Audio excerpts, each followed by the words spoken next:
Hey guys, what's going on? It's your boy Nathan. I have to be pro. The prophecy coming to the Flex Pro next week, ready to slay some motherfuckers and take that first place trophy. Get that W, bitch. All the way to the top, correct? Yeah, man. Welcome everybody to Bodybuilding News with me, AJ. I'm so happy to be here on the Fouad Abiad channel. He asked me, AJ, can you do some news? Can you do some interviews? I told him yes. Bodybuilding is my greatest passion, is my greatest joy, and I'm so happy to be able to be here to share with you that joy. Italy Pro is this weekend, and guess who I got on? Nathan the Asha. Yeah, that's right. Remember to subscribe, go to my Instagram, hit me a DM, tell me what do you want to see more of, what do you want to see less of. Guys, I feel really happy to be here on this channel with you. Let's jump straight into the interview with Nathan the Asha.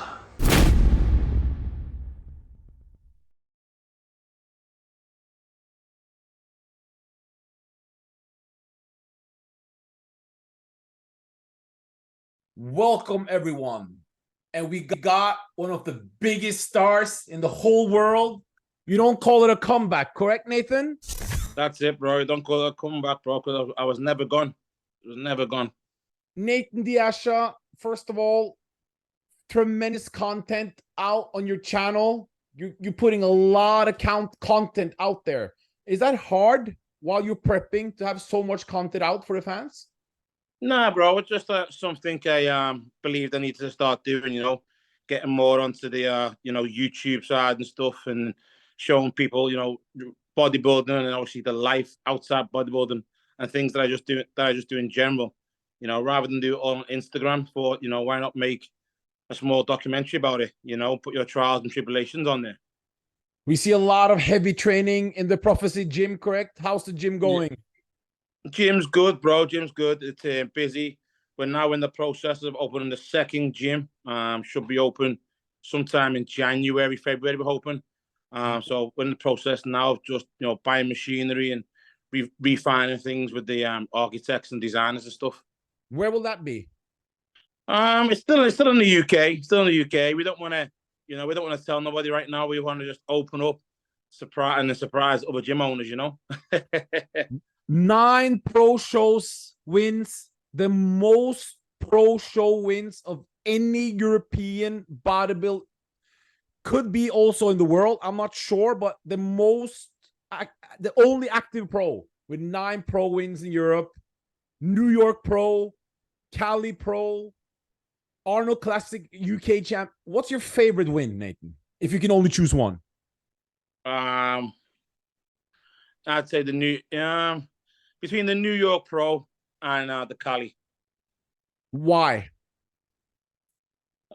New York because of the prestige that brings to it, the whole ring, and another guy from out of state coming in and taking over the New York guys.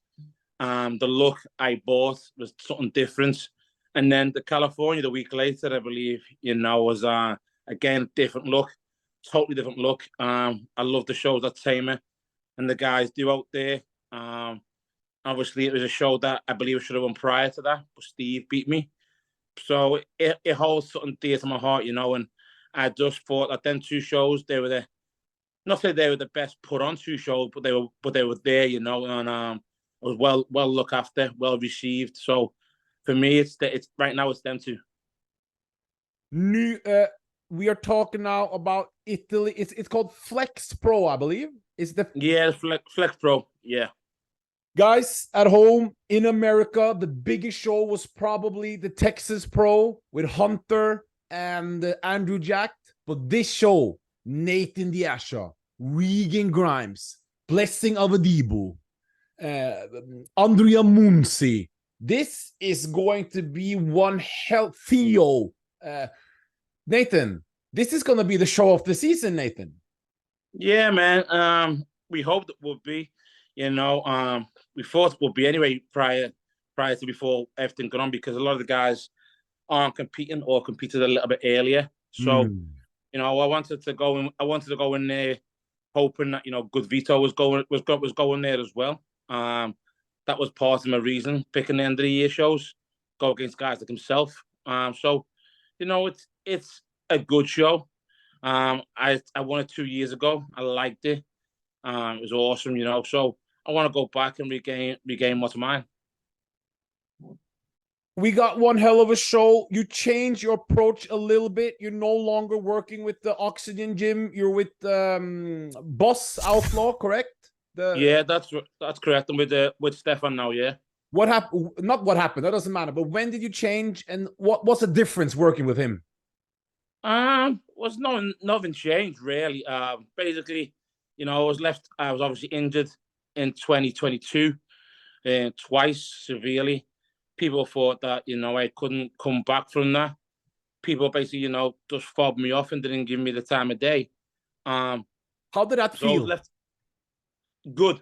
I liked it. Really? I liked it, bro. I got back to living my life, going to football matches with my son, watching the Reds, traveling the world, watching Liverpool, and just regaining living life. You know, it made me healthier. I came off all this shit. So you know, I was healthier. It gave me a bit more push when I got back in the gym, you know. So like I said, I was left to my own devices. A lot of people know that I'm close friends of yours. Bought yours to my gym in March, and you know, a few weeks out from the Arnold, we were talking. He asked me who's doing your off-season diet. I said, no one, bro. No one's ever done it, really. When I go to Kuwait, the guys in Kuwait, they do it, but I haven't been there for a while, so I just left to my own devices, just fucking eat food. That's the basic stuff, you know. And I've only been training a few weeks, say like 7 weeks, 6 weeks, something like that. Obviously, yours said, you know, are you looking for a coach? I said, yeah, see what's out there. You know, I was going along the lines of going with Milos and stuff, but then obviously Milos has Samson and a few of the pros. Not that I feel like, oh, he's picking this person over me, because I know Milos not like that, but in the back of your mind as an athlete, I don't care what no athlete says, you think that, right? You tend to think that. So, you know, I was doing it on devices. You always told me about Stefan. No disrespect to Stefan, didn't even know who he was, really.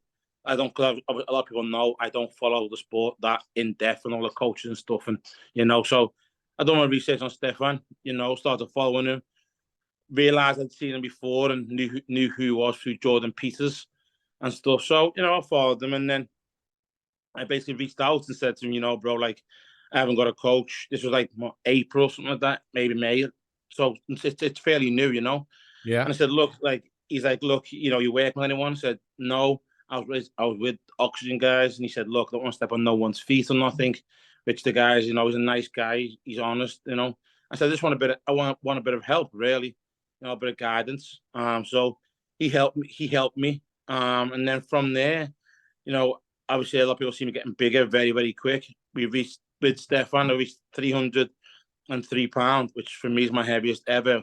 Were you comfortable that way, or were you uncomfortable? I was comfortable. You know, I got to 300. I was uncomfortable for like a week or two. Yeah. And then I got comfortable very, very quick with it, you know. So, you know, I liked it. And then obviously I told Stefan, look, I want to do these shows, but, you know, I've got this holiday. I've got this stag do. I've got this wedding. Got all these events. And is it possible we can work around it? He said, sure, you know, it's your life. Work around everything. So, you know, I worked a small time off-season with Stefan. We reached that goal. And we're at this point today. I believe, you know, Milos was talking to Milos and the guys a couple of days ago. You know, with Stefan, I believe we can, you know, push that boundary of hitting like 320s, 318s, something like that on the next off-season diet, because we didn't push too heavily. We pushed it a little bit. And with a little bit of push and a little bit of guidance, I was 303 within no time, comfortable. So I believe he's the right now. He's the guy for me, and you know he's there at every call, every text message. He's always reassuring. So I'm comfortable, you know, and it's only close to my house. I get a flight there. It's 2 hours. It's nothing, you know. And you, first of all, for guys who don't know Stefan, he is one of the top coaches here in Europe. He's got so many figure, women's physique, classic physique, like Wesley Wissers, I believe. He's got a lot of different athletes in all type of divisions. Guys, check him out. But one thing, you're known for tremendous genetics. You can really, I've seen you eat sometimes very good, sometimes not so good. Did you change your food eating differently this time? Were you more on schedule with every meal, or in the off season? Yeah, bro, because I'll be honest, I've never been accountable. No. I've never been accountable to no one on the off season, only myself. And that's why I didn't want to put no pressure on Stefan, because he said, run 9 pro shows and stuff, and I didn't want no pressure to be on him, because to him, he's passionate about bodybuilding, but also it's a job, So if Nathan doesn't look his best, it can be bad for him. But he's implemented some things that I would never, ever, ever think that I would eat. He got me on the old Cocoa Pops. He got me on the cream of rice. Oh, really? All the bodybuilding food. But normally I would just say, fuck that, But he tells me to eat it, I will eat it. And I think people who know who I've worked with in the past, and who I've been with and who are around me, if I'm given a task or I'm told to do something, then I will do it, because at the end of the day, if I don't do it and I look shit, it's on me, right? But if I do it and I still look shit, then it's on the coach. So it's only them to blame. So everything he says, he does. I do, sorry. So, and these foods now I've become comfortable to it, And I think with Stefan, he allowed me every day every night to have like a cheat meal on the off season, whether it was like a kebab, an Indian, or a Chinese. Every night. Yeah, bro, every night, because he knew if I, as me being me, if I didn't eat some things like that, then I would just go off plan. He knew that, right? So I explained that to him. So he made me get my 7 meals in with him, and then obviously he said, "Look, if you want to go and eat something, go and eat it. As long as you eat my meals, I don't care. Just eat what you want at the very end of the night." So most nights I'd eat something, That's just the way I am. I'm a bit of a fatty, so that's what I liked about it, But he was coaching me. He wasn't just telling me what to do. We were relaying things back and forth, which a lot of coaches don't do. They say, jump this high, do this, but with Stefan, we're allowed to relay things back and forth. Cream of rice. I'm a chicken and rice type of guy. I'm not. How was it the first times you were eating cream of rice? Because that's the trendy food. Did you like it? Bro, no, man. I just caked it in a shitload of cinnamon, a shitload of Splendor, and put my banana in it, and just like, And then after a week or 10 days, it was just going down.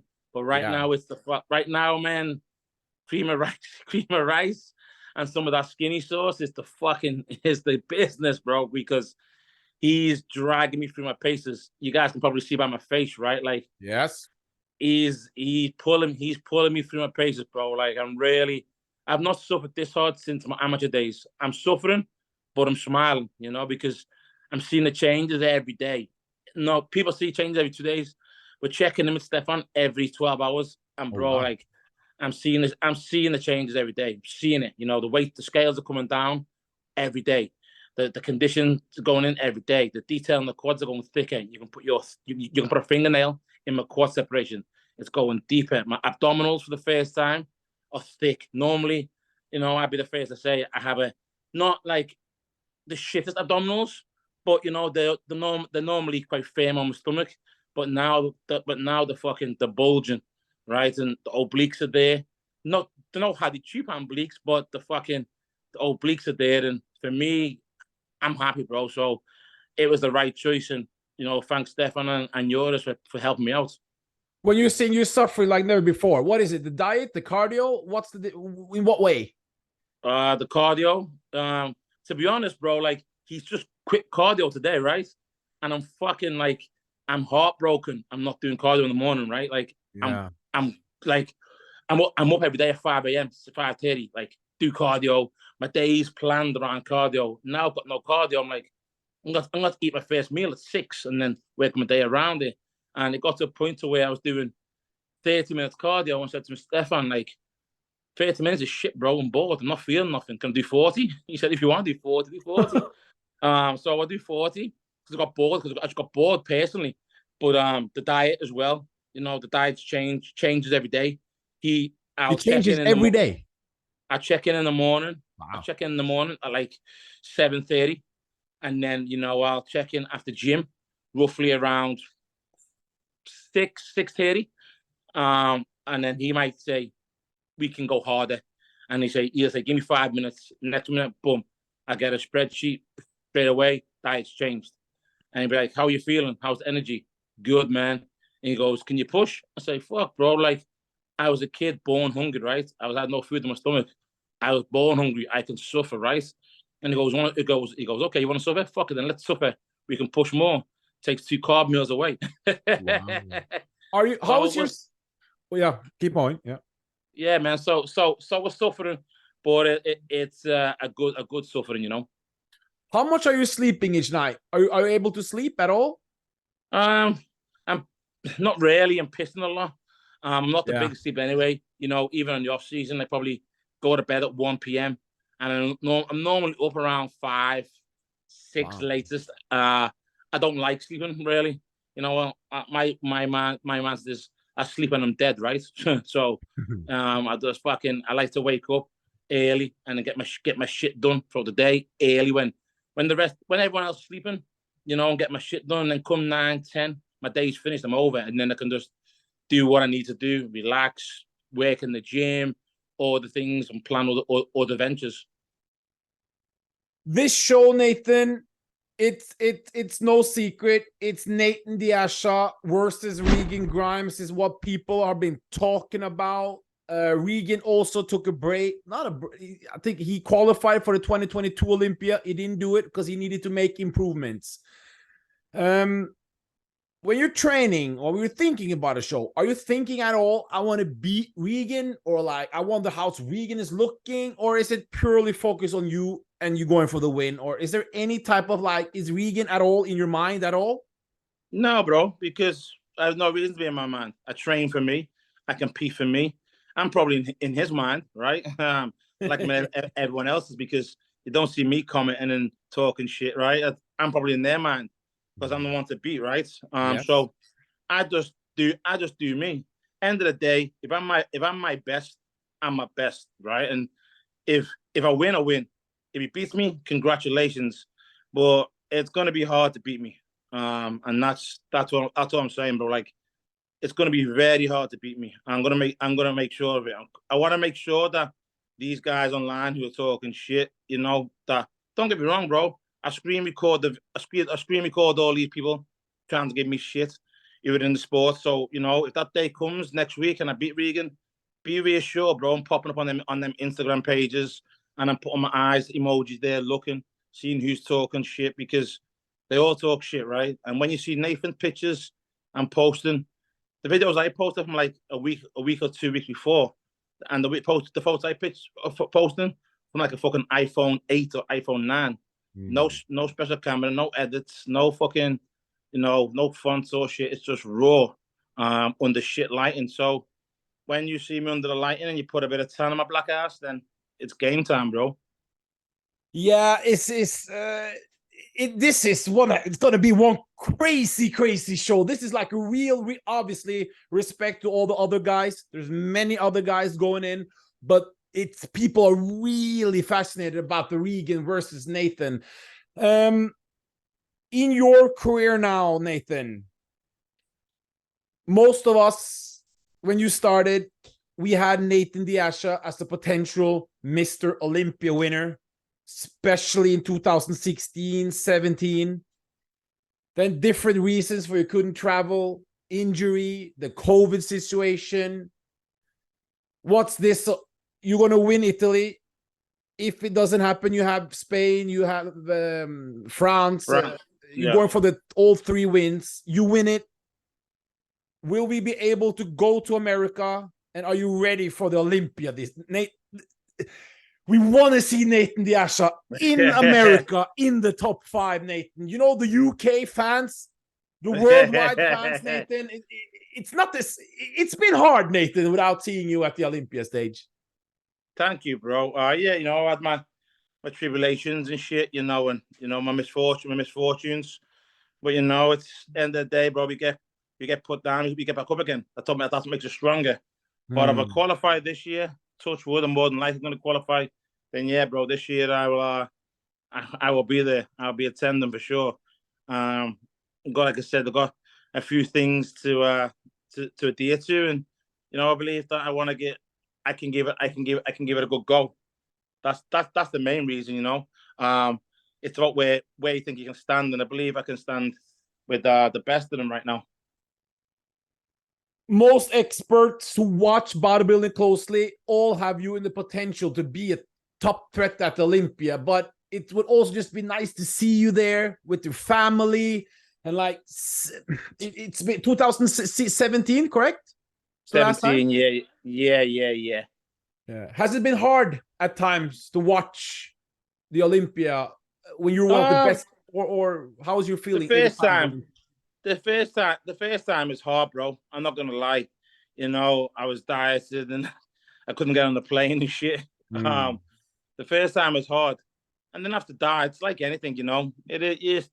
You gotta take it on the chin. If you start moaning about it, get you down, right? And then you start getting upset about it. You start having bad thoughts, and you start having negative energy, negative vibes.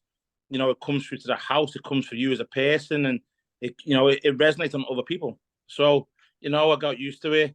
I wasn't gonna cry over spilt milk. It's just it is what it is. And I just thought, fuck it. I've been dealt the hand that God gave me. I've got to get on with it.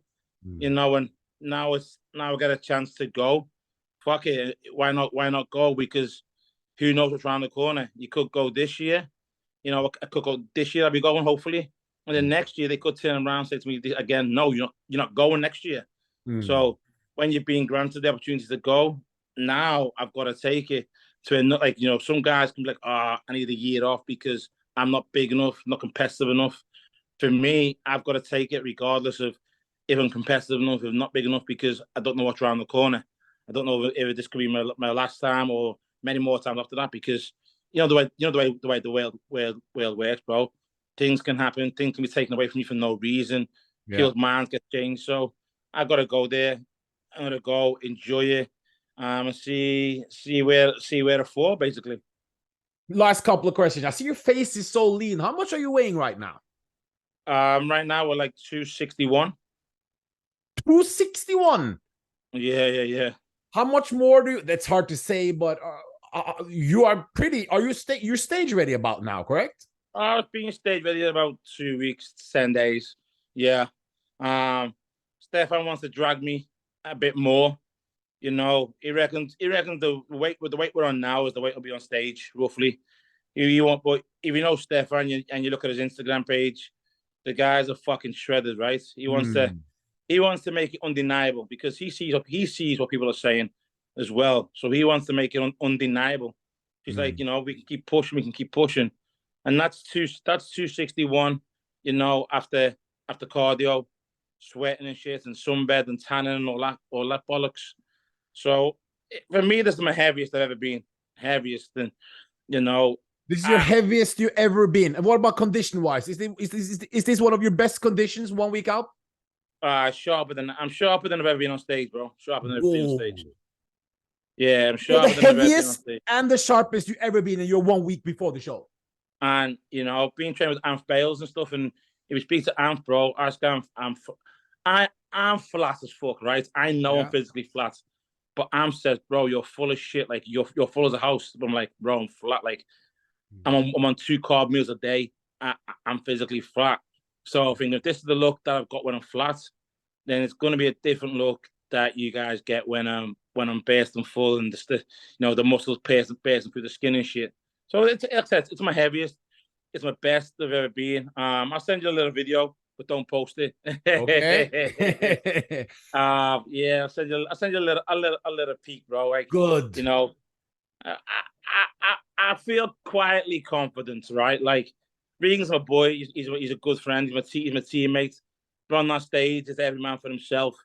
I believe Regan's the best he's ever looked, which then's a good thing, right? Like he won't be beating no shitty ass Nathan.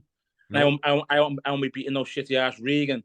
So people can get on Instagram and they can talk shit, but he knows he's his best ever. I know I'm my best ever. So, it's what Dan's like, being listening to a lot to what Tyler's been saying. on the, you know, on the about the criteria for bodybuilding, the criteria, right? I've been listening to a lot of that, and a lot of plays in our favors. So, you know, I'm just gonna take in what Tyler says and what you guys, the experts, say, and that's what I've just got to fucking pull the trigger on, bro. That's it. Yeah, this is going to be one hell of a show, guys. You got to get the stream if you can't fly to Italy. Best ever Nathan versus best ever Regan. And one thing, I'm very disappointed, Nathan. I went in to order your trend t-shirts and they're sold out. When are they coming out again? What size? What size? The trend t-shirts. I tried to get it in the extra large, but it was no more. I can. You going to Italy? Yes. I can bring you a free XL. Good. You can. I'll bring you a free XL, bro. I'll bring you a free XL. Guys, you have to check out those t-shirts. They're Did you create them more? Yeah, bro. We designed them because everyone knows that I love Trembolone, right? Yes. So fuck it, right? It's like I'm known for it. So trend every day. So I try to make it a little bit funny. People who are not in the sport, like, why are you writing tests? Should it be train? I'm like, if you know anything about fucking the gym, test this fucking, you know. So bro, they're being flying out, right? Yeah, are they selling? They're yeah, selling. we done like 200 yes, 200 on the first day. Wow. They all went, yeah, shipped out mostly to America, bro, America and Germany. Yeah, so we've got a few more designs and colors coming, but I'll bring you one on Saturday next week. Good. And last thing, we've seen the tank, Nathan the Asha Jr. What happens if he gets signed for Chelsea or Tottenham or something? Will he be allowed? Yeah, bro. He's still getting a Liverpool tattoo. He'll still kiss the badge, the Liverpool badge. You know, okay. right now he's just signed. He's signed for Accrington Stanley. You know, he had Man City after him. He had Burnley. He had Blackpool after him. But you know, his mum and myself chose Accrington because it's a smaller club. And right now, it's not about the club you play for. It's about the training you get. So when you go to the academies, you have like 60, 70 kids at one age. In Accrington, you only have 10 to 12 kids. So the training is more specific and more detailed for him, you know. So we wanted to get the best out of it. So he had his first tournament today. And all the teams came. They had like 20 kids. They were rotating the kids, right? Yeah. And his team only had 9 men. Only had 9 men, bro. So they had like 2 subs. No, other team had like 11, 13 subs, and they got to the final. Really? You know, sadly they lost the final, but that's his first academy tournament, and he's happy. Yeah. It must make you proud seeing him, correct? And your daughter, yeah, of course. Bro. But it makes me proud watching him and my daughter. She's just as good. You know, I call her the pension. Yes, she's playing football also. Yeah, she plays football. She's got trials for Man United at the end of September. Yeah. So one son's up north and the other's in the north, and the other's in the northwest. So cars are going everywhere. The mileage is crazy. Yes. Well, that's great to hear. Good luck, Nathan. Yamamoto Nutrition Show, is they're the sponsor of the event? No, not no more, bro. No, okay. Sadly, it's Tsusami now. Tsusami, you've got the show, I believe. It's Dolla, the promoter. The name is what's her name? Dolla? Deb, is it Deborah or something? The lady, the blonde lady. Yeah, she's lovely, bro. She's a lovely lady, man. Like she goes out for the guys and the girls in there. And she, you know, I went to 2 years ago. She bends over backwards like Emilio. You know, she's again, Emilio probably one of the best European promoters out there. They're passionate about the sport, and I'll always show these guys a lot of love and respect because, again, I'm European, and I think people need to start coming to the European shows a lot more rather than just sit in America. Get over here because, you know, over here, I don't get over here, right? So come over and show the European guys some support.